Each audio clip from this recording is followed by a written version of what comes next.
like go live, and then like nothing was happening. And so we were like, what's going on? So, hey guys, it's great to see you. It's awesome to be here again for another point of view. I am, of course, Josh Bertram. I am the faithful host on the Faithful Politics Podcast, the pastor of River City Underground. Let's see, I take like long walks on the beach. Do you? What else do I like? Oh, I need to give a shout out to my kids. I love my kids and also host the Faith Roundtable. And of course, Will. It's good to see you, Will. Yeah, it's good to be seen, and yeah, doing well. Sorry, I never mind. I was brain farting. Hi, kids. Jericho. Hello, kids. And Ronan. If you're watching. Malachi, Noel, Autumn. Hello, Ashley. All right. Remember, kids, that if you are bullied in school, you tell your friends that your dad has a YouTube channel. Yes. That should get you out of like 90% of your bullying situations. Yes, please do that. Your parents are YouTube stars. You don't have to tell them how many subscribers you have. Just say that they're YouTube stars. That's it. And then you can show them like, hey, look at all these videos, like 600 and something videos. Yeah. It's a legit page. Yeah. So anyway, guys, hey, we're excited for you to join us here tonight. We got a big night ahead of us, several things that are going to be going on. And so I'm going to walk us kind of through, and let's start with what is the point of view for those who have never seen this before and are just maybe watching this for the first time. Later on, our point of view is a monthly conversation where we're trying to step out of just the expert interview mode that we have, where we talk to a lot of experts. You know that for people that have been on the podcast with us and following us. We talk to a lot of experts, but we just want to talk with you guys, and we want to talk with each other and just be honest about what's going on. So here's what we're going to do. We're actually going to take the biggest stories and trends that we are noticing that are emerging at the intersection of religion and politics over the last 30 days. We're going to lay out some basic facts. We're not going to be able to probably get through all of them, but we're going to try to make sense of them, see what they're pointing to, try to exercise some humility, you know? Well, we always like that H word, humility, and the new F word in church, which is faith and forgive. So I guess did I get you there? And then we love real critical thinking, of course. And so we also going to talk about guess. Can anyone guess? Well, I know, I guess. It's just me and you here. Something we talk about hardly hunters. ever. K-pop demon hunters. Yeah, probably. No. Tonight we're going to talk a little bit about just Christian nationalism, but probably not in the sense that you might be expecting that we're going to talk about it. I've been on a bit of a journey lately, so I just thought we'd invite you all to come on that journey with us. And then also, I think it's probably worth saying that the purpose of the POV as well is just to just kind of show a little bit more of who Josh and I are, in the sense of most of the time you watch us interview really, really smart people and ask them good questions, and occasionally we might throw in like our opinion about stuff, but for the most part, I would say most what people know about us are basically just because like I don't know, like you follow us on social media or something like that. So, yeah. And you know what? Oh, you know what, Josh? I think I just made the same mistake you did last time. Oh no, you posted it. It should be, it's on, just post this new link, if you would, Will, on the link for the studio, just on the, it's been posting on our Facebook page, so people can go there and get it. It's right there. It's in several posts. So that link you can use if you go to the Faithful Politics Facebook page. And then it also, I forgot to post it on the actual event. So maybe you could do that, Will, as I'm kind of taking us through there and explaining a few things. So here's what we want to talk about. Again, we're going to slow down. We're going to talk about Christian nationalism a little bit more. Will's going to talk about some of the work he's been doing there and research. There's two ways that we want you guys to participate. You can drop questions in the chat as we go along. And Also, we'd love for you to tell us a story that's been on your mind. Send it to us if you guys want to, and we'd love to see that. So, if you want, again, I'm going to throw something here to show on the stream. If you want to stay connected between our lives, we want to check out our Substack. We have that one that we are frequently contributing to. Also, if you want to support the show, there's a donor box that you can go to. We have our website, obviously, and we've just started a new Patreon. And we really want our friends to go to the Patreon to be a part of that and to check it out. So we're going to have links in all of our stuff because we're trying to build a community more and more and have a place where we can actually begin to get more exclusive things that we can get out to you guys. And we want to drive a lot of our traffic to the Patreon so we can grow that. It's going to really help us do that. You can join for free. There are paid levels, and one day we'd love for those to be filled. And we promise you that we will give you quality things in that, but you can just sign up and there's a free spot there too. I think that's all with the housekeeping. Will, what do you think?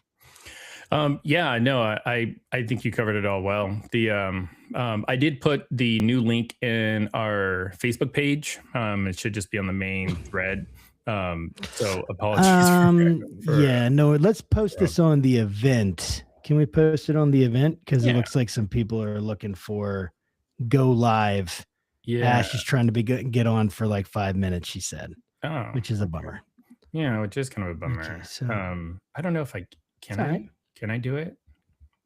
I thought you could. Well, let me see here. Maybe you should try. Brian. All right, let's see here. You know what's funny is as we do this, we actually were talking some time ago about like we should really do more live. But you know, when a lot of the bigger shows are doing stuff live, it's like they have like a whole production, right? And we're pretty honest, or at least we're honest with ourselves and try to be honest with you that we're not professionals.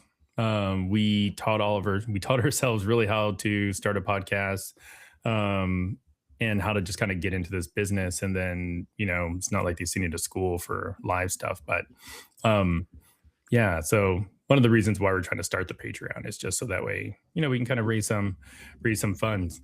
But I don't want to necessarily bore you all with like us trying to get the links out there or anything. But since you're here, I just want to thank you for being here. Yes.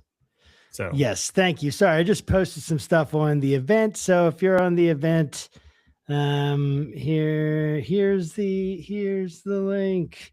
Yeah, and then on so many things, and then I didn't do it. So oh well.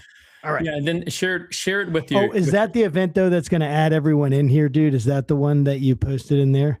The one that I posted in the main Facebook feed is the one that's going to log them in as an audience. Okay. This is embarrassing, but it's okay. Because again, we're getting better at this. It's on. Let's see here. All right. I kind of feel like remember Ron DeSantis's presidential announcement? What did he say? No, what happened there? It was like, I swear this feels like a completely different time. Elon Musk hosted him for, I forgot what their like live thing is called, but he hosted him. It was supposed to be his big sort of reveal. Apparently, I guess they didn't test the servers or something, so it kept crashing. And it was like, I can't remember if it was like an hour or so after the announcement was supposed to happen. But in essence, like Ron DeSantis's whole campaign.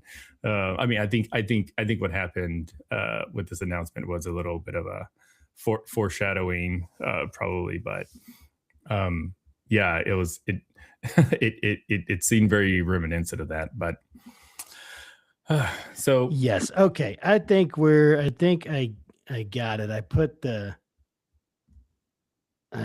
post, the link is in there. So people should be able to get on yeah, there now. yeah, let's just Okay. get after it. All right. So if you've joined us, guys, thanks for joining us. Kids, hello. I don't even think you're here. So we already said that. We love you. We said great things to all of you. The, All the, right. the, So I the, think, the kids yeah. left. The kids left like after they heard their name. Yeah, they're done. They're done Yeah. with it. All right. Well, let's move on. Let's get into our main stuff for tonight. Again, apologize for the technical difficulties. Thanks for your grace. So we're going to look at a few different buckets here. And what I'm going to do is I'm going to talk about this story. These are stories that I've looked up or interesting trends that I've essentially been following, several of them. Some of them are newer to me. But I'm going to kind of explain the facts of it. And then I want to kind of get your take. I'll give some of my take, and then we'll kind of identify this trend and then move on from there. Go into a couple buckets here. We'll keep an eye on the time so we make sure we get to the Christian nationalism stuff that you're going to talk about here, Will, soon. So does that sound good? You ready Yep. to move forward? Yeah. Let's make it happen. So the first thing we're going to look at is we're going to look at a story about our boy Raphael Warnock. He is a U.S. senator in Georgia, and he is a pastor, Ebenezer Baptist Church. And this dual identity is actually part of this story. So what essentially happened was that he was at Well, I'll take care of it. made some remarks. Mhm. He made some remarks at the Center for American Progress, which is a major, of course, progressive policy organization. And he talked there, and what he says is he said that America is in a spiritual crisis. It's in a spiritual crisis. Sorry. Am I Hey, giving the wrong one, dude? that's okay. Whoever that is in the That's my buddy. I know Oh, him. here, Okay. just And then, click on that link I just put in the chat. yeah.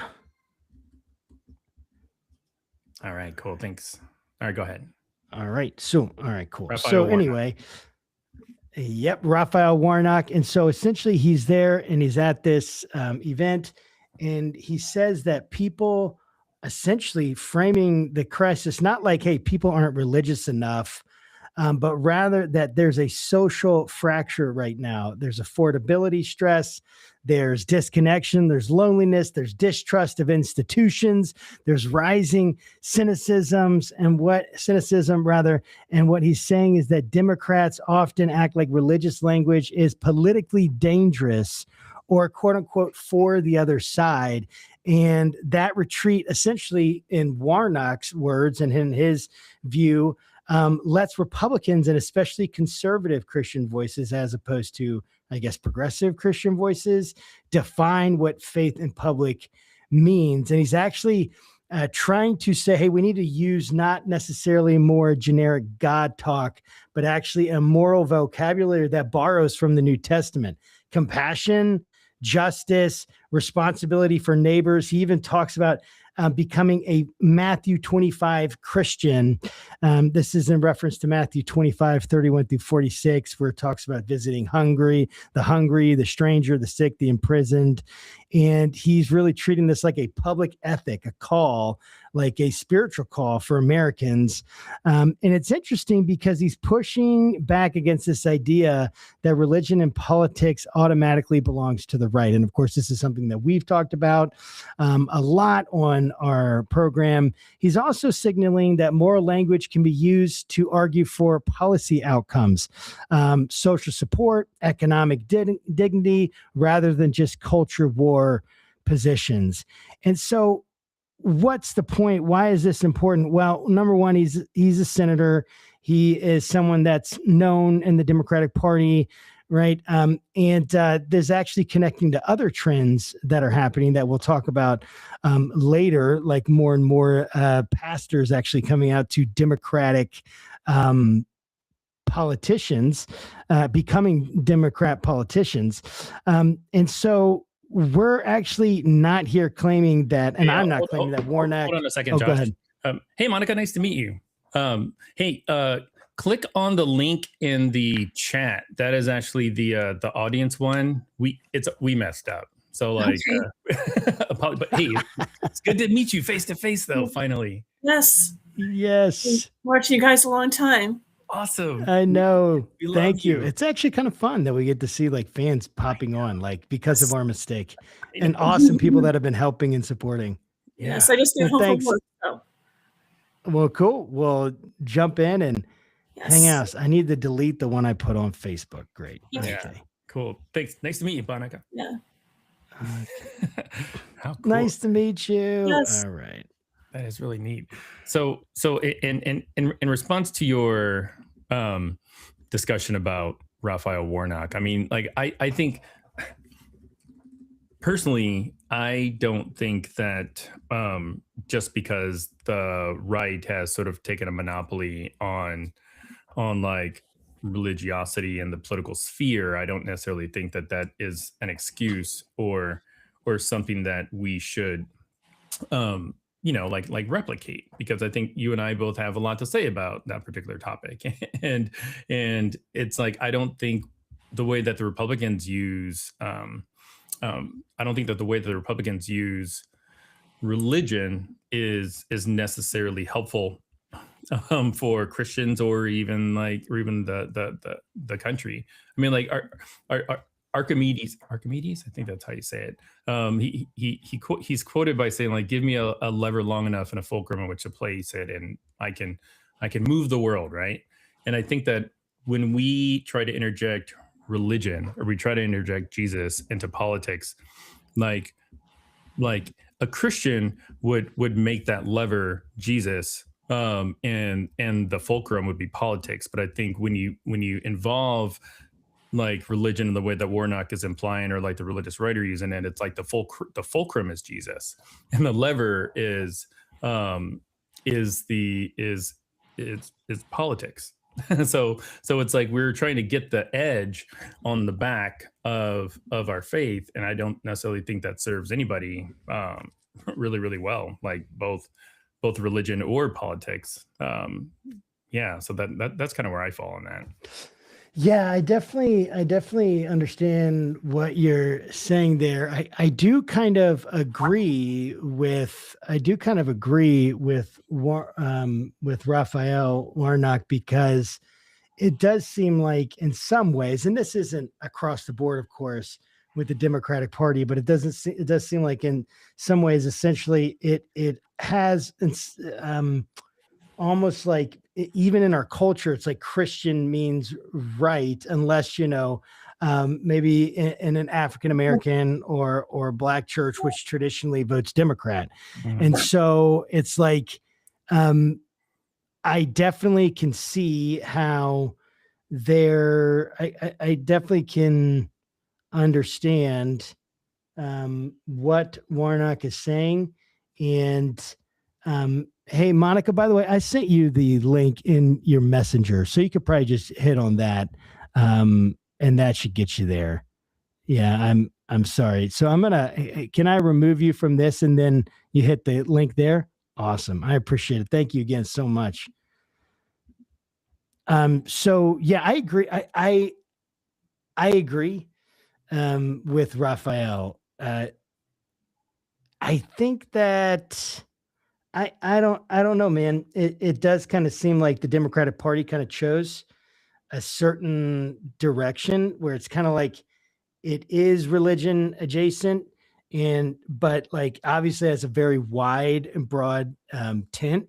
And I think that has probably it's a double-edged sword, is my guess, because they want to be able to appeal in religious language to certain people, and especially even use Jesus, if Jesus is on their side, just like the Republicans do. Obviously. I mean, like if you think about it, like folks like James Tallarico, who is a young state legislator in Texas, that has been on like Joe Rogan and all kinds of other shows, and he's only getting notoriety because essentially he's a Democrat and he's a Christian, and I'm like why is that so so novel of an idea? And I get it. Like we live in a society where a lot of people in the Republican Party think they have a monopoly on faith. Like I get that, so having like a Democrat that is a believer is a bit of a token idea. But what I would say to people is like there are a lot of us. Like I'm a Democrat and I identify as a Christian. Like there are a lot of believers that hold different like political views than the majority of the country. So I don't know. Yeah, no, I mean, obviously, there are people. I mean, we've said this, right? I mean, plenty of people that love Jesus, go to church, and would say, they identify or vote Democrat or have voted Democrat, or maybe even in that, again, a lot in more minority religious associations, but of course, plenty of white people in that demographic and the mainline denominations and stuff like that. And so there's no doubt that there's that religious language, and maybe part of it is like the kind of religious language that like we find acceptable, which is interesting, which again goes back to this whole point with Warnock. Like he's like, I guess he's appealing right from the inside, like, hey, Democrats, we need to do something different. Do you think he's doing it because he's like, we're losing, or we've lost this, or we need to regain this? I mean, I know that you don't know him and know his motivations, but what do you imagine the political like motivations are? I mean, it shouldn't surprise anybody. I mean, he's in the Senate, and I don't know if he's up this go round. So that's definitely something that could factor into some of my thinking, because we're about to enter an election season. If I were to be a person in Congress that would make a statement like that, I wouldn't necessarily time it right at the beginning of our midterm season, because then like just the timing of it, it's like, really, like, why now? I mean, why not 6 months ago? Or, after the presidential election or something like that. I mean, like for me as a Democrat, I'm like people need Jesus basically as, January 21st of this year, because of just all the stuff that Trump's done. So, yeah, I mean, I would say a lot of his calculation, assuming that he's up for re-election this year, is probably, somewhat politically driven. Yeah, that makes a lot of sense. I mean, I just think let's keep so here's some things that we're going to keep seeing. I think this is kind of a portent. We'll see, like a prediction. We're going to see more of this kind of language. There are going to be people that pick up on it.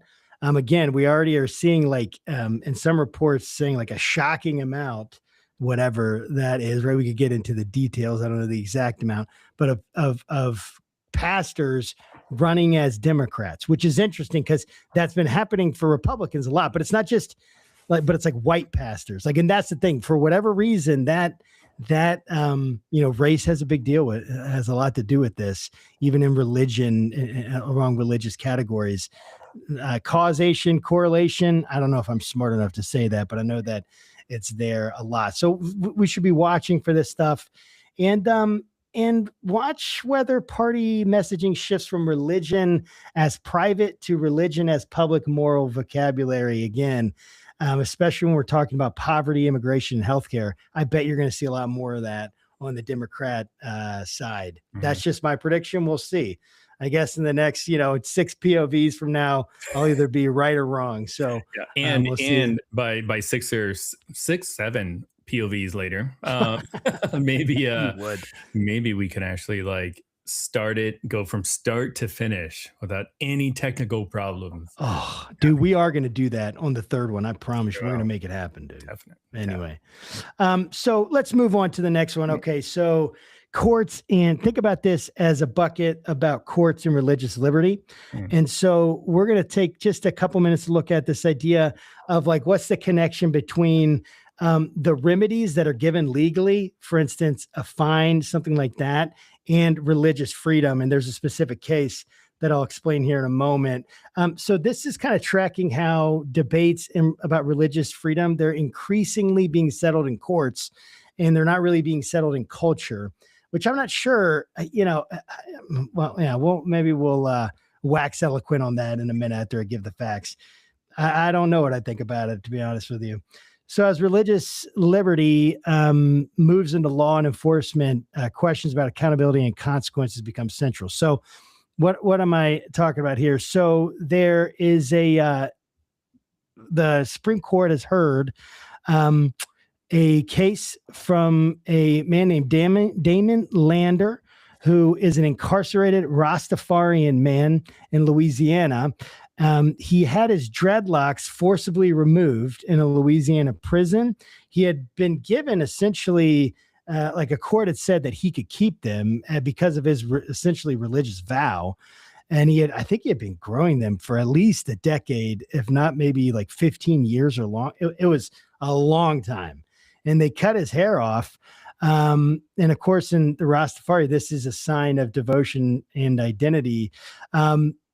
The federal appeals court concluded that his violated rights, he had rights rather violated under something called the Religious Land Use and Institutionalized Persons Act. This is a federal statute that protects religious exercise in prisons and similar institutions. So the fight here, again, is about remedies. It's not the morality of cutting hair. Essentially, it's what happens after essentially the state violates a protected religious practice.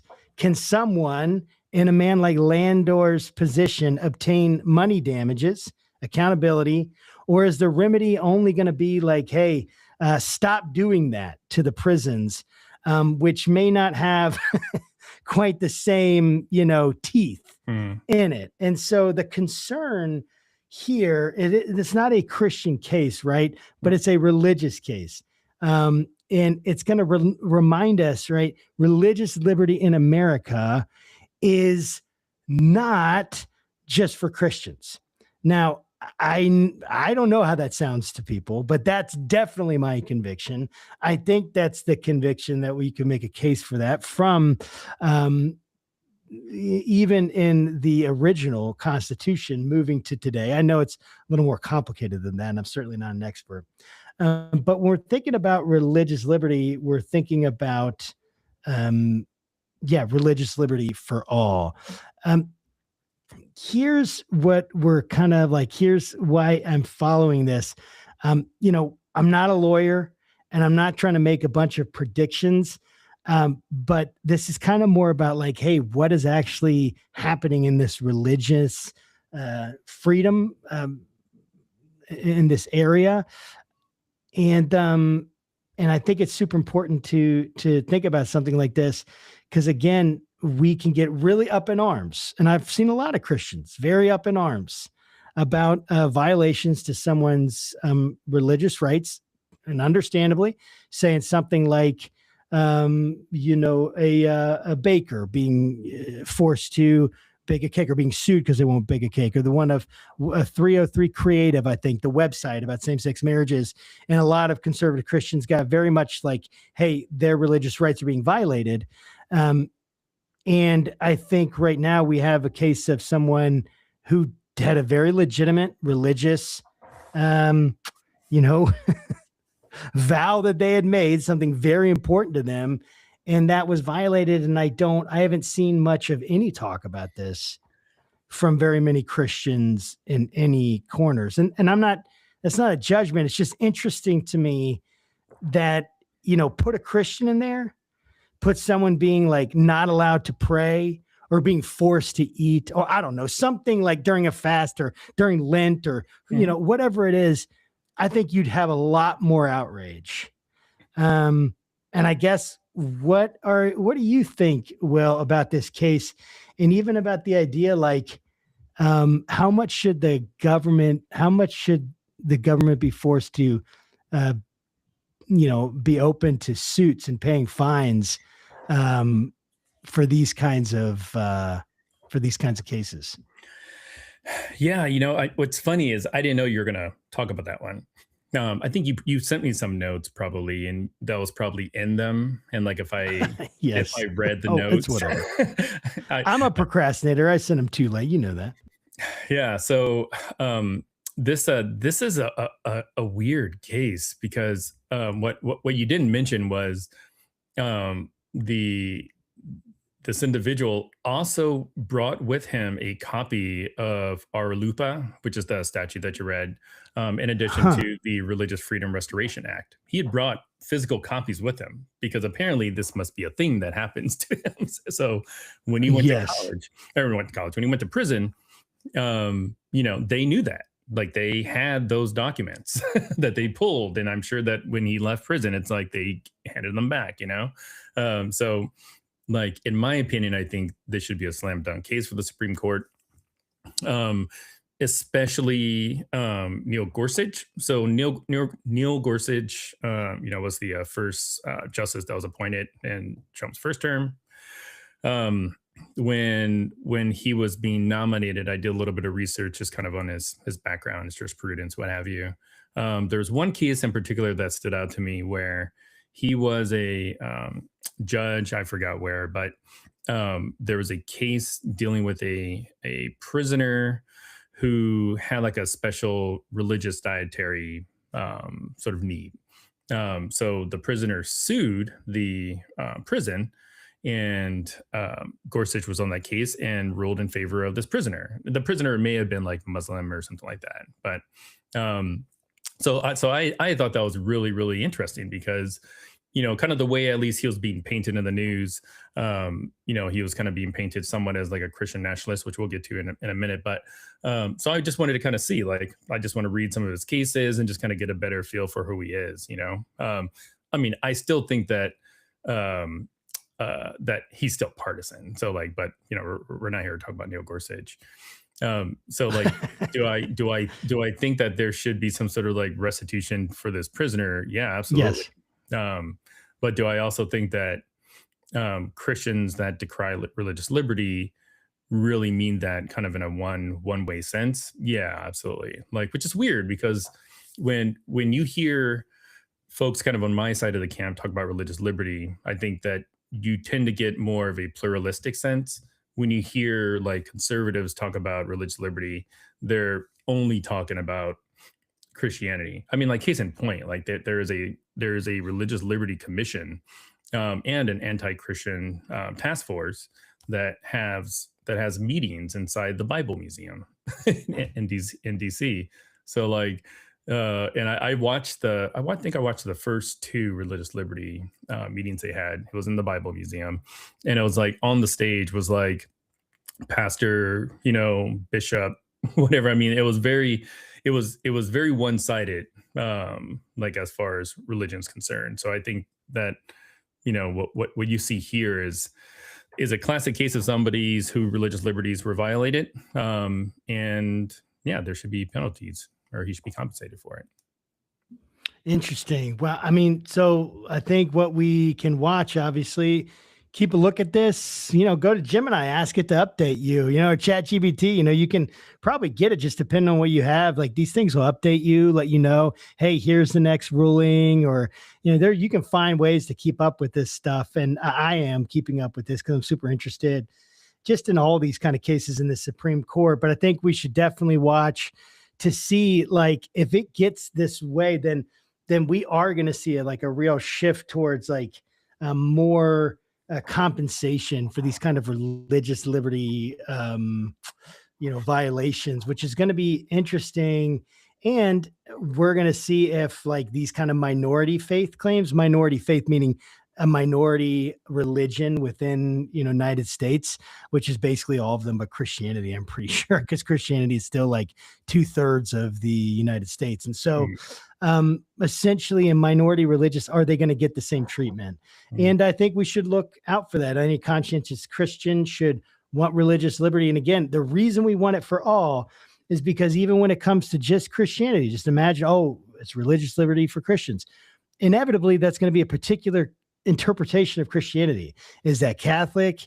Is it, are we including Mormon? And that some people say Mormons are Christians, some don't. I'm not debating that right now. I personally don't think it really is like true traditional Christianity, but that's not what I'm trying to debate. What I'm saying is that's a very broad thing. And you could imagine one interpretation of Christianity being lifted above all else. And that's essentially like what part of the impetus for even the amendment itself. Sorry, I was getting a brain fart there, but the amendment itself in its original context was because certain types of Christianity were being elevated above others and those are being persecuted. And so we'll keep a look at this. I think we should be looking at it, very concerned about it. So we're going to move on to, we got let's do, what's that? Yeah, we got plenty of time. Yeah, let's go to bucket. This is bucket 3. And this is going to be, it's a controversial one. So I'm going to throw this out there. They're all controversial, but this is pretty controversial because it's talking about an executive order from Trump about foster care. So let me kind of get a sense of what this bucket is about. It's really thinking about how presidents, our current president, but again, anything that's happening now sets a precedent for future presidents. A precedent for the president. Look, I'm a rapper. I didn't even know it, dude. I think that's Hamilton. Oh, really? Yeah. J Money, dude. That was my rap handle, dude, by the way. Back in the day, J Money. And so anyway, how presidents and even of course governors, who people give executive orders, how they use executive power to shape family policy at the intersection of religion, sexuality, and the state. And often this bypasses legislators and accelerates conflict. And this is just what happens with executive orders. Happens with executive orders with Biden, with Obama, with Bush, with Trump. So we know executive orders cause controversy just because of the very nature of them. And so here are some of the facts. So this is an executive order that President Trump put out. That is an executive order is a directive to federal agencies. It doesn't automatically rewrite laws, but it can strongly shape agency priorities, guidance, and funding decisions, enforcement, things like that. So this is called the Fostering the Future of American Children and Families, and it aims to modernize and improve foster care systems while also addressing participation by faith-based organizations and families. It includes language aimed at preventing faith-based organizations and families from being excluded due to religious beliefs or views framed as basic biological truths. And that's in quotes. That's one of the quotes from the executive orders. That's where religion and sexuality conflict, and that's being explicitly named here in these ideas from religious beliefs. The executive orders is specifically naming not wanting organizations being excluded based on religious beliefs or views framed as basic biological truths. So they're essentially saying views that would be just the male, female, or man, woman binary in terms of gender. Okay. So, I mean, that's basically what that language is saying. Basic, again, biological truths it's about traditional views on sex and gender. That's what this is trying to protect, the EO. And I think it's pretty explicitly protecting that. Again, right now I'm just explaining the facts. I'm not giving any opinion on if it's good or not or anything like that. And so foster care, right? The reason that this is so important is that family policy has a really high moral significance in our country, in every country. Families are the basic building blocks of our country. And this, like just about nothing else, especially in these sexual ethics, especially in our culture, these things get people's attention. It mobilizes constituencies. It gets people angry and triggered with these things. So what I want to do is give you a chance, Will, to kind of talk about your thoughts on this executive order. I'll kind of give my thoughts and then we'll move on. And so what do you think about this policy when it's framed as religious freedom and biological truth? link to the headline so I can see the premise. Okay. Yeah, I'm assuming, and correct me if I'm wrong, but I can put a link in there. Yeah, I'm assuming that the executive order was in response to like religious organizations being able to deny a same-sex couple basically, the ability to adopt. And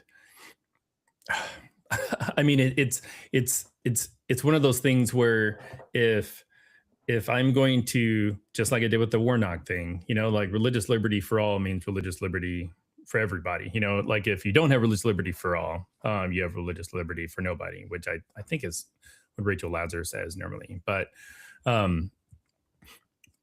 what I will say, okay, so just to kind of answer your question, if I'm going to stick with government shouldn't really force you to kind of do whatever, then it's like fine, like deny people, like if that's how you want to represent your faith, great, like people just know not to go to you. But what I will say is that the foster system is broken. I mean, again, this is one of those things. If I were a more studious person, I would have looked at your notes because I didn't know you were going to talk about foster care. Like I used to be a foster parent. Yes, my brother's a foster parent. Yeah, and our foster daughter at the time, I think she was 16. The social worker that placed her basically was like, nobody wants to take 16-year-old girls. Like so in essence, like she would be like just in the system forever and ever, because like she had friends that were in the system, and it's just like they were living with like another foster mom who had several foster kids, and then some people actually like abuse the foster system because you do get a bit of a stipend from the state or whatever for having them. It's never enough. I mean, I forgot what we got for our 16-year-old, but whatever the government thinks it costs to raise a 16-year-old, like their numbers are way off. And this was in 2000, probably like 8 or maybe 9 or something like that. So yeah. So with regard to the executive orders, I mean, if religious organizations want to discriminate, they can go ahead. But I think you posted something, or one of the attendees posted something, so saying that the EO is a direct response to a rule in Oregon. Yeah, I put that up on, I showed on the stream. Yeah, Neil, thanks Neil for posting that. Just giving some more context. Got it. Yeah. So and yeah, did you have more? Go ahead, Will. Sorry. No, go ahead. Yeah, this is a tough one, and I know that you and I have talked about this. I definitely tend to move to want to give these organizations, they can, if they have some, really deeply held religious beliefs, that they should be able to say, express that religious freedom by choosing the family. So if it's a traditional family, I think that the organization should be able to make that choice based on their religious freedoms. Now, when I say that, the assumption is that there are other options, right, for people in other places, like other organizations that would give, because I'm not ready to say personally that I'm not, definitely not ready to say that there is no same-sex couple or any other unit but the traditional family unit should be allowed to adopt children. I'm not there yet. I don't know if I would ever get there to say that. I do think that Christian organizations should be able to work according to their convictions. And again, on any of this, I could be convinced otherwise, by the way, based on, again, good argument and all of that. This is such a huge issue. And I just really need to say this, like, no matter where we feel like the policy should go, I really hope that we can treat everybody with basic human dignity no matter where they're falling on this. And my hope and prayer is that we can do that and that we can care for them. And that doesn't mean we can't speak the truth. But I do know that when you're in relationships with people, thinking about in the LGBTQ community in particular right now, I was even on a call with a pastor just recently talking to me about it. Like, Christians, so often we want to come forward with truth, and that's not just the LGBT community. It is all sorts of communities, right, that we don't agree with. We want to come forward with truth. We lead with truth, and truth is so important to me. It is like I pulled a Trump right there. It's so important to me. It's the most important. Okay, anyway, sorry. So I got it. It's so important to me, truth. And even like I almost will lean to do that, like truth first. One of the things that I think that a lot of people that have the interactions with children that are in the LGBTQ community, parents to like maybe dads or moms that have transitioned or came out as trans or came out in some way as gay or lesbian or whatever it might be, non-binary, whatever, all the different ways that this happens now. I think that like we should understand like that is a really, really, really personal thing that families have to wrestle through. A father with a child, the pastor is talking about is like, if you don't lead with kindness, then I've had to deal with this personally. And essentially, if I don't lead with kindness, then my daughter or my son or this person, they're just going to cut me out of their life. There just is going to be no relationship. If there isn't a relationship of trust built to the point where we could even speak that, and that doesn't mean you can't express yourself. I just think this is so important because this is such a huge issue, right? I think on the left, you have the identity politics issues of trans, LGBTQ, even in some of the ways like the intersectional, like identity politics. I personally think all that goes too far. It can go too far. That's what I personally think. And I think it can become idolatrous. Oh, go ahead. What's your definition of identity politics? Identity politics. My definition of identity politics is when you're taking one aspect of yourself that you have as an identity marker for yourself, say white, straight, gay, black, whatever it is, Christian, even any kind of identity, and that identity is now taking, well, I guess, a Christian identity if you're following Jesus. But I would say that on the right, that the idolatry that can come out is in the most intense forms of Christian nationalism, which we'll get into. And I think that the nation can become an idol in people's lives, that they put the nation even over God, in their sense of loyalties, in their even the American Christian culture over the call to love people at times. I think that so I see the identity politics is taking anything about our identity except essentially our identity as a child of God and a disciple of Jesus for the Christian. We take any other part of our identity and we raise it above that and make that more important. So essentially, in a conflict, the trans or the gay or the conservative or the white or the black or whatever it is, that cultural aspect actually wins in a fight from biblical truth and culture. That's going to win. Wherever that wins, you have an idol. That's what I think. Yeah, because I've often wondered, and I know we're going off on a tangent, but all right, but like people always use identity politics and like as a pejorative, and always kind of use it to kind of paint the left in a negative light.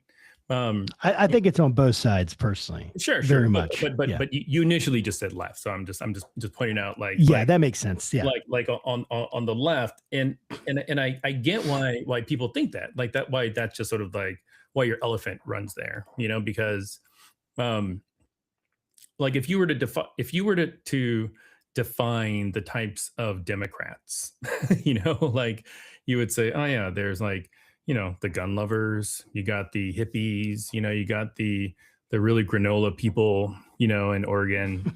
You got, like there are so many different identities. And like the Democrat Party is like one of the reasons why we can't ever get anything done is because you can't get people to agree. You got AOC on one end, and you got like, I don't know, like I can't think of somebody on the other, Chuck Schumer, like on the other. Chuck Schumer, I'm always seeing posts about him saying like things like, I think it's disgusting that people would yell at Erica Kirk. And he's like this Democrat senator or something.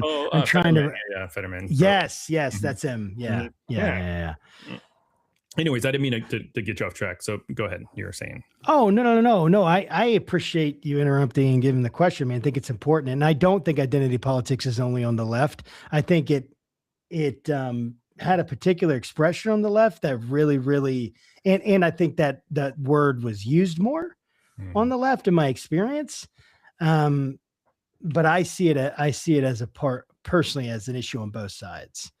And the identity politics, I think anything that rises above, our commitment and loyalty to Christ as Christians is idolatrous. Well, Democrats can't be Christian, so I think So you're safe then. Yeah. So you're good to go. Whew. God, we got that cleared up. So let's I got one more, and then I'm going to move into the Christian nationalism space here. So here's an interesting one. This bucket you could think of as pluralism under stress, Muslim civic life and state power. So essentially, this is asking us, we're trying to think here for a moment about how far religious freedom extends in a pluralistic society. When state power is used against minority faith organizations, it tests whether religious liberty is applied evenly or selectively. So here's what happened. The Florida governor and the Texas governor, I believe, both declared CAIR a foreign terrorist organization. So what's CAIR? CAIR. It's the Council on American Islamic Relations. It's one of the most prominent Muslim civil rights and advocacy organizations in the United States. It engages in public advocacy, legal actions, and community representation. So the governors in Florida and separately Texas issued actions labeling CAIR as a foreign terrorist organization, citing alleged historical associations between this organization's founders and affiliates in Islamist groups designated as terrorist organizations. So this frames the designation as a national security and public safety issue rather than just a civil rights dispute. One of the rubs, and it's a tension here, is that this is not designated as a foreign terrorist organization by the United States federal government. CAIR disputes the designation and argues it's unconstitutional and discriminatory. It has, and it's pursued legal action. And so the broader issue here, besides just the, labeling of this particular group, is the idea of what happens when you label a civic organization as a terrorist organization. And what happens, it seems like it would definitely create a chilling effect. It would discourage participation, stigmatize the community, and shift maybe the debate from policy like disagreement to an actual threat framing. Like this is a organization that poses a actual threat. And so it's going to test in this how much religious freedom and pluralism apply evenly, especially, again, when a state is coming after a minority faith community, an organization within a minority faith. And so this is important. This happens, again, obviously to Christians around the world. in states that are organized against them. We've covered this on China. We covered this issue about what's going on in China right now with crackdowns on house churches. And so this is by no means Christians aren't excluded from this by any means. But in this context, we're thinking about in America, a minority religion. So again, for Will, what does it do to pluralism, you think, when a state uses this kind of language against a civic religious organization? And what do you think about this? I don't know how much you know about it, but what are your thoughts? And if you know more about this designation, is it legitimate or is it just political? Yeah, I mean, it's in my view, it's 100% political. And I think that whenever a state goes after a minority religion, that's basically the state picking a side, especially on very like flimsy, grounds that they're going after them. I mean, it's like, it's not surprising because I wrote about this in one of our Substacks, the wait were the oppressed ones. I forgot which one it was. I've got seven of them written so far, but this is why you should subscribe to Substack, by the way, and so you can get on there and you can argue with Will. He doesn't care. Tell him why he's wrong. Just do it. He loves it. I do. But in one of them, as I was sort of like trying to unpack like religious freedom outside of like the Christian context, I was doing, if anybody reads my Substack, they're very well and deeply researched. So after 9/11, there was a ton of basically like Islamophobia run wild. I mean, the Equal Employment Opportunity Commission reported a 250% increase in religion-based discrimination claims. The FBI reported a 1,600% increase in anti-Muslim hate crime incidents in 2001. It just goes on, but it's actually, it goes even deeper because there was a government report. I can't remember if it was like the Civil Rights Division or no. You know what? I think it was a congressional report that referenced how badly like Muslims were being treated, and that they were being systematically targeted through both policing actions and all kinds of other things. So like, think of like ICE today, right? Like if you are an immigrant that has dark skin, like you're probably not wanting to stick around if you see an ICE vehicle show up, right? So like, that's how it was for Muslims. So I think Texas deciding to kind of take this action on this group, in my opinion, it's not surprising. I don't want to talk too much about the merits because I don't know the merits of what it is. Sure, yeah, we could go into more depth and send something out on Patreon, which would be a great reason to sign up for the Patreon. Nice. More depth on all this. Go ahead. Yeah, sorry. Yeah, no, that's all I really just wanted to say about it. But it doesn't surprise me because there is a large segment of the population that believes that this is a Christian nation. So if you've got a large segment of the population that thinks this is a Christian nation, then if you aren't Christian, then you're immediately kind of part of the out group. So, and this kind of gets into my conversation about Christian nationalism. If you would just sort of like, entertain me for a second, like, oh yeah. So with Christian nationalism, like there seems to be like one common thread across most of the definitions that I found. And let me just back up. So as I mentioned, like I have a Substack, and I was getting ready to write a Substack, a more like reflective Substack on. We've been doing this podcast for 6 years. We've talked to some of the smartest people about Christian nationalism and other topics. So I wanted to kind of give like an honest like critique or review of like what I thought or what I felt about Christian nationalism. So for those that read my Substack know that I generally try to write with a bit of a both sides, because I want to make sure that I can kind of argue or at least understand both sides. So I started doing research, started listening to a lot of the books that we've been given, um, and what I uncovered as I'm trying to figure out like what is Christian nationalism, is that the definitions of Christian nationalism are like all over the place. and Yes. and it's like, I'm sure I'm a Christian nationalist by someone's definition. I'm quite yeah, certain of that. yeah, I mean, I probably am too, and that's not to make light of the real harm that I think Christian nationalism does, and I'll kind of get to some of the definitions, and I still land kind of on the side of Christian nationalism is bad. But it's like the way I would explain or define Christian nationalism, um, would probably, like, it would take like an entire hour, because like it's so complex.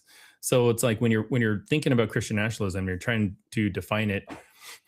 You essentially have three camps. You got the proponents, that believe Christian nationalism is real, that they actually want to see this country, have all of its laws, basically be Christian. And I'll share some quotes here in a second. So that's one camp. The other camp is their opponents. So proponents, opponents. And these are the people that think that this is like a threat to democracy, and all just like it's just bad. I kind of fit into that camp somewhat. And then in the middle, so if you're thinking of like a Venn diagram of like opponents and proponents, they overlap. And that section that they overlap with is basically they both seem to agree that Christian nationalism is blending Christianity and national identity. So like if you were to look at all the definitions and all the ways that they sort of like change and all the different permutations, like the one thread is that both sides seem to think or agree that blending Christian or that Christian nationalism is blending Christianity and national identity.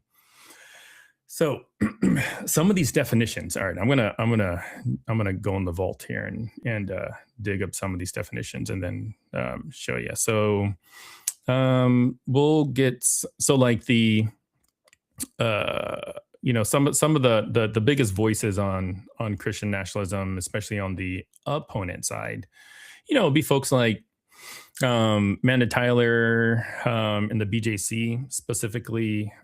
There's an organization called Christians Against Christian Nationalism. And I'm going to put their definition here in the chat so I can share it for everybody so you can see it for yourself. Do it, and then I'll show it on the stream. Okay. Okay, good. Yeah. So it just says Christian nationalism is not the same as Christianity, and this is the Christians Against Christian Nationalism definition. So Christian nationalism is not the same as Christianity, and it can be defined and understood in a variety of ways. In their campaign that they have, we define Christian nationalism as a political ideology that seeks to merge Christian and American identities, distorting both the Christian faith and America's constitutional democracy. Whitehead and Perry, say basically, this is Andrew Whitehead and Sam Perry. They basically say it's a cultural framework of myths, traditions, narratives, and values advocating a fusion of Christianity with American civic life. Now the proponents. So these are people that like actually, support, endorse, condone, whatever, Christian nationalism. So this is a quote from Doug Wilson. He's the pastor of Christ Church Moscow. You might have seen him on CNN recently. His quote is, Christian nationalism is the view that secularism is a hollow construct, now plainly revealed to be bankrupt. Additionally, Christian nationalism is in the belief that human societies require a transcendent anchor to hold everything together, and that this transcendent anchor should be true and living God and not a placeholder idol. And then so then you've got a whole other camp of people. Oh, and I should mention in the proponent side, you've got folks like Marjorie Taylor Greene, Lauren Boebert, Josh Hawley, he's a senator. So you do have people in Congress that actually support, endorse, or identify as a Christian nationalist. But then you got folks that don't even know or care to know what Christian nationalism is. Like you got folks at the Heritage Foundation. You got Pastor Robert Jeffress, the pastor there at I forgot, First Baptist. Anyways, in Texas. Most of the people that are trying to paint the picture that Christian nationalism is just like a made up term are trying to blame Democrats. They're basically saying, yeah, this is just like some made up hoax, like it doesn't really exist, which to some degree, like it's a newer term, Yeah. In this generation, I should say. It's not necessarily newer kind of in the broad scale of American history, but the concept isn't right. I'm guessing it's go ahead. Yeah. So it's like hearing or reading all these different people that are saying that this is just some sort of like Democrat hoax. I went and did my research. I'm like, okay, I'm curious. So I just started like digging into like what's the earliest I could find of Christian nationalism being talked about in the news or anything like that. And it took me back to about like 1887 with a guy by the name of Gerald L.K. Smith. And so I won't give you his full background or bio, but in short, he created you can think of it like a I don't know, think tank, probably. It's a think tank called the Christian Nationalist Crusade. Nice. Which later he turned into a Christian Nationalist Party. And really, yeah. So like, and the Christian Nationalist Party. Hold on, I had some of their things that they believed in pulled up earlier. So they believed their party. Oh no, that's a crusade. Sorry. Oh, so the Christian Nationalist Party had a platform that ran on white Christian identity politics, anti-Semitic conspiracy theories, militant anti-communism, isolationism, opposition to civil rights and racial integration, and strong support for Christian symbols in government. So interesting. The Christian Nationalist Party, which was formed in like the late 1940s, it lasted a while. It was widely known to be very like racist, and I think even upset a lot of people. And I should note, like Gerald Smith, he was a Democrat. But before you start like jumping on the see you Dems, like you had to remember that like America was not as divided politically in the early days. like my kids always say like, yeah, back in the old days, like in the 90s, and I'm like, oh, ow, that hurts. Back in the 90s, dude. But like ancient history. But in the early 1900s, it's like the amount of political ideology that exists today wasn't nearly as prevalent back then. So, but the Christian Nationalist Party, it lasted for a little bit, but then it disbanded because of kind of just, I guess, their extremism. and Gerald Smith, he renamed it. Guess what he renamed it after they disbanded it? Hootie and the Blowfish. Close. The America First Party. Nice. Stop it, dude. No, like fact check me. So the Christian Nationalist Party turned into the America First Party, which is interesting because I don't know if you remember this or not. I mean, 2016 we didn't know each other, but like 2016 there was an article I remember reading about Trump using the America First like verbiage and like how that's sort of like a callback to a time when America was great, apparently. So um, yeah, but that's wild. So anyways, like Well, my you don't think there's an intentional connection, or is it just like, or do you, like between this party and what they're saying about America First, or is it kind of like this just kind of happens to match, like coincidentally or something like that? I'm not going to try to Not sure. like cast aspersions, but what I will say is in my research, looking at YouTube videos, Reddit, stuff like that, there is a pretty significant faction of America that knows who Gerald Smith is and consider him an icon and a hero. So if you envision that somebody like Gerald Smith is your hero, and you hear a president use the term America First, like Trump is all about dog whistles, right? So like whether he does it intentionally or not, like people are picking up on it. So it's one of those like, it's like I don't necessarily know if Trump is racist or not, but I know a lot of racists that think Trump is racist, kind of thing. So I don't know. But yeah, that's my journey. So I'm hoping I'm gonna keep kind of going down this path, trying to really better figure out what Christian nationalism is. And I'm really deep into Daniel Darling's book right now. The something Christian patriotism. Defense of Christian patriotism. Yeah. And which was good, and I loved the interview with him. I know some people really didn't like it. They felt too much like Christian nationalism to them, or like the really negative part again. And that's the problem with these definitions, dude, is that word. And I find that word actually, there's a lot of words that have a real wide spectrum of meaning, and you have to get very specific with someone. Like, so I'm reading this book called Embodied. It's by a guy named Preston Sprinkle. We've had him on the show, and it's about ministry to trans people. And he has a traditional view. He comes down on what we would consider conservative view, historic Christian view of that we're sexed individuals made in the image of God, and on marriage and all of that. But in the book, he is very sympathetic to the trans community.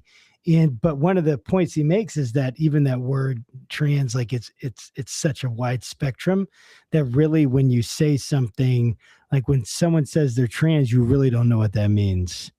It's a kind of thing where there's some feeling maybe of confusion about gender, or a desire to be a certain gender that you're not. But even then, like, it's even broader than that. Maybe you don't. It's what I found is even people that don't want that feeling will call themselves trans, like things like that. So it's like you can't necessarily equate just trans equals not Christian. And I wouldn't equate that because I think that to be Christian, you need to love Jesus and make a commitment to follow Jesus.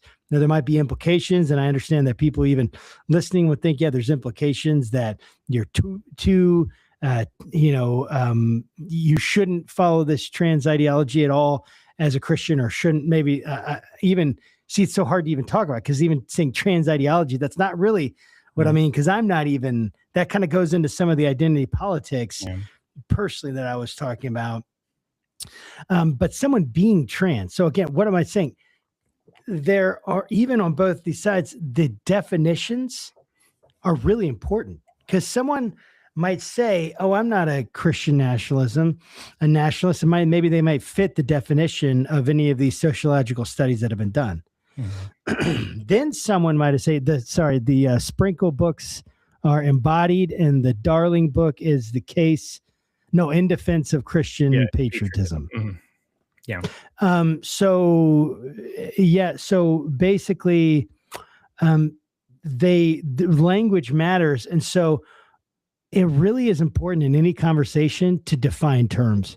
And I know that gets annoying, but if you don't define terms, then you're probably, whatever you think they've just said, which may not be what they said at all. Like, again, if someone was saying I'm trans and I had this idea, a certain idea in my mind of like an activist or something, I would treat them very differently if they were just using that as a solely descriptive term that didn't have any ideological content with it, right? Like maybe a diagnosis term or something like that, right? And then there's all sorts of diagnoses in there that I'm learning about and finding out about, and it's also very new to me. I don't even really, my head kind of spinning a little bit, to be honest with you. So anyway, I know that I don't know, some people that exposes my ignorance to some people, they're right on board and they're like, dude, this is crazy and whatever. So I understand. I think Christian nationalism, again, is on that spectrum. And I think that someone can be very patriotic, extremely patriotic, love their country, and a Christian. I mean, I feel that way about myself. I love this country. I think it's the greatest country on earth. Personally, I love it. I think it is exceptional, but I do think American exceptionalism can become an idol, and I do think it can get us to treat other people in ways that that might take away some of their dignity, could potentially dehumanize. I was like humanified. That's not it. Dehumanize. People. So yeah, we probably should get to some questions here though from our audience. Yeah, if there are any. Yeah, there are. There's a few that were at the beginning. Go ahead. But you were saying something. Sorry, I interrupt them. No, I was going to say that what I like about Darlene's book, and I'm only on chapter 2, so I take this for what it's worth. Don't tell him that I'm only on chapter 2 because we interviewed him. But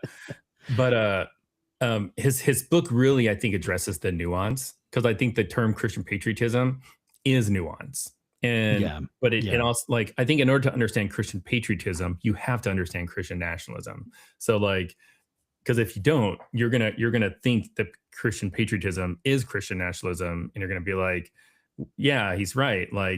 So if you think Christian patriotism is Christian nationalism, then the argument he makes about why it's okay to be Christian patriot, then you're going to sort of take that upon yourself, and be like, yeah, so there's nothing wrong with me putting up 10 commandments in the classroom or something like that. I don't think that won't be the takeaway you get from his book, but I could see how you could sort of confabulate this sort of scenario that pushes you in one way or another. So questions. Yeah, that's good. Well, let's jump to some questions. So this is from Neil. I think this is the first question. I'm just trying to, great questions. No, this is Neil. Okay. So let me put it up there. He said, Matthew 25 is a directive to Christians to be charitable. Should the government be fulfilling the directive of charity? Is Warnock saying that he wants to be more charitable with his own means, or does he just want to utilize religious language to support more government spending? I think that's a great question.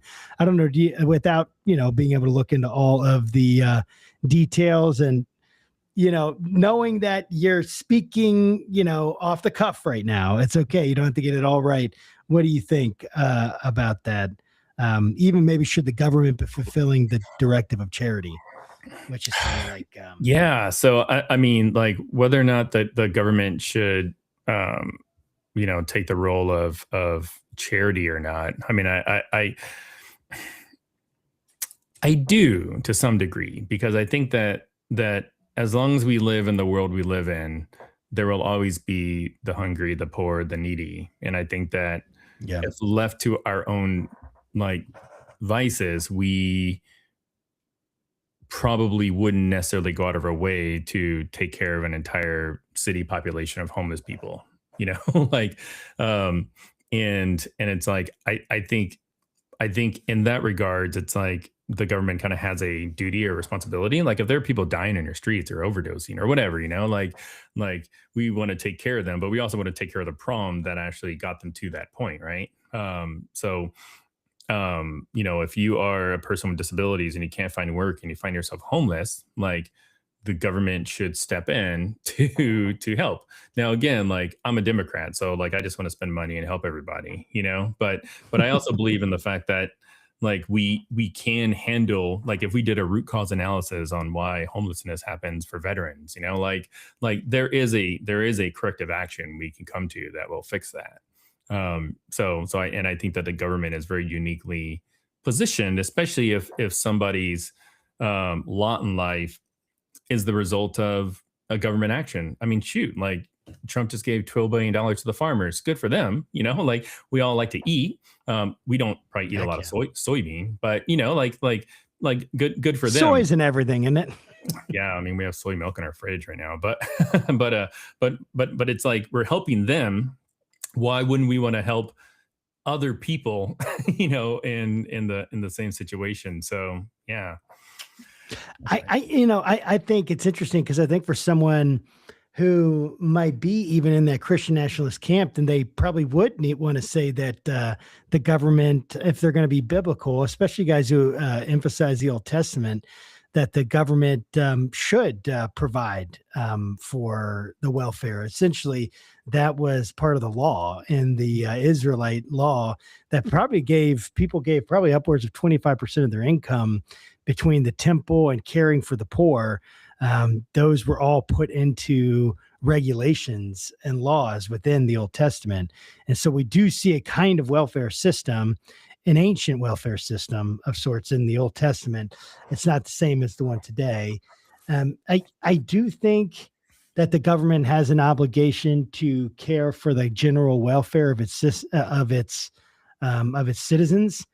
And I think that if there is a problem that's creating such an issue, it's systemic, and the government has an obligation, because it is a government of the people, for the people, by the people, to have a general to secure the general welfare. Again, that's up for debate and interpretation, but I do think part of that general welfare is basic food, shelter, clothing, stuff like that, basic necessities. Now, the extent to which that is required and all that, I mean, all that is like policy stuff that you have to work out, but I'm definitely not opposed to it in principle. Although I think that churches should be involved. I think there should be better cooperation between faith organizations and churches, red tape cut away. Again, getting back to some of the stuff, like I think churches should be able to, an organization should be able to live by their religious convictions, but also show that care. But also, go ahead. No, I was going to say, like, so I think there's two sides of this, because like if we are a Christian nation, which we're not, but like if we are what a lot of people that support Christian nationalism say we are, and say that we're a Christian nation, then like assuming that part of that Christianity is in our hearts as well, like you would think that just the natural byproduct or outpouring of that faith would be some sort of government program to actually like help people, right? Like according like the Matthew 25 stuff. Yeah, absolutely. I actually I think I agree with you. Well, let's see what this from Ashley. I see Christians complain about taxes going to the poor, but the early church gave all they had. So are we seeing the church do that? If we did, then the government wouldn't, then would the government have to step in? Yeah, I think that's a really good question. Yeah, I guess it just depends. I suppose if every Christian in America and every church in America decided in unison it was going to, that we were going to use our resources, I think we could make a pretty big freaking impact. But I think that's probably too simplistic of a view. That's probably an impossible thing to get to happen in our context. And I don't even know if it's so hard to answer those things because I think in principle, yes, but I don't think ideally that we live up to that. I don't know, Will, what do you think?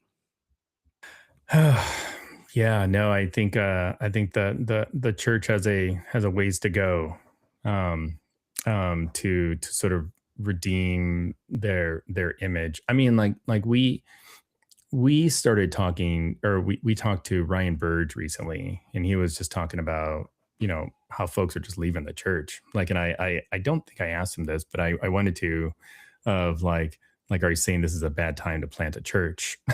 Because like how many people go into the church planting business? I mean, you should know, right? And do a thorough demographic evaluation. Some do, some don't. Some do, some don't. God's got this. Jesus, take the wheel.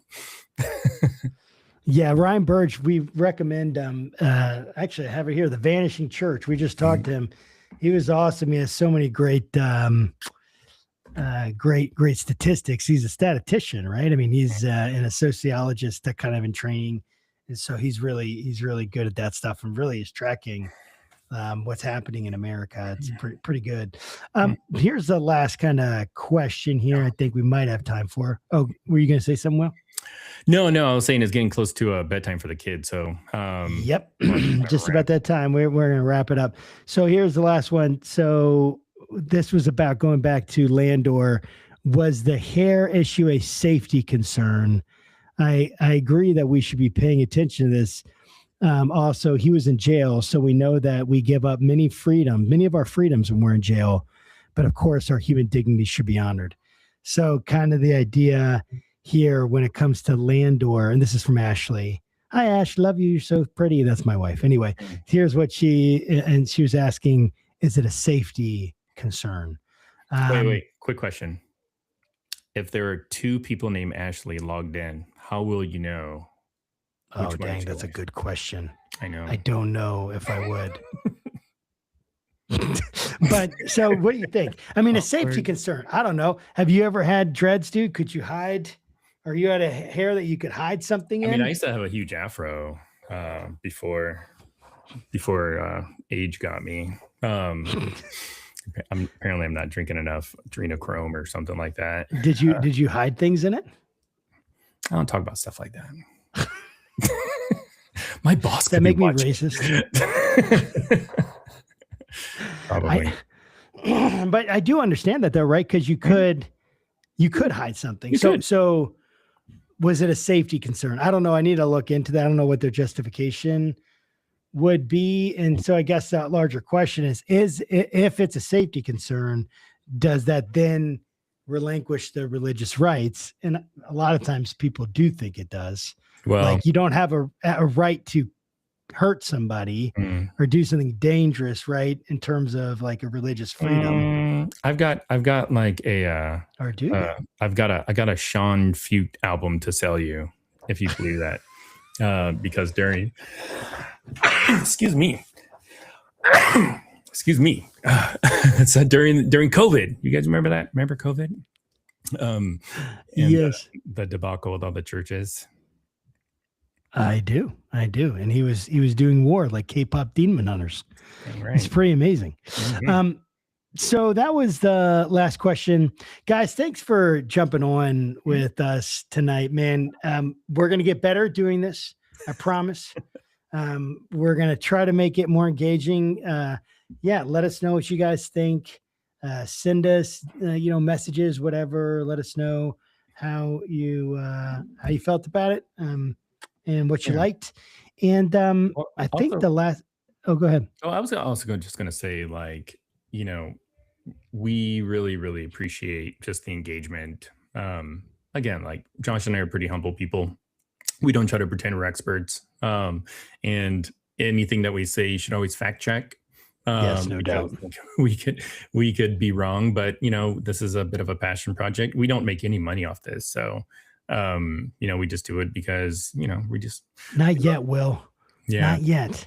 We do it for the love of the game. It is a passion. We do love it. That's why we do it.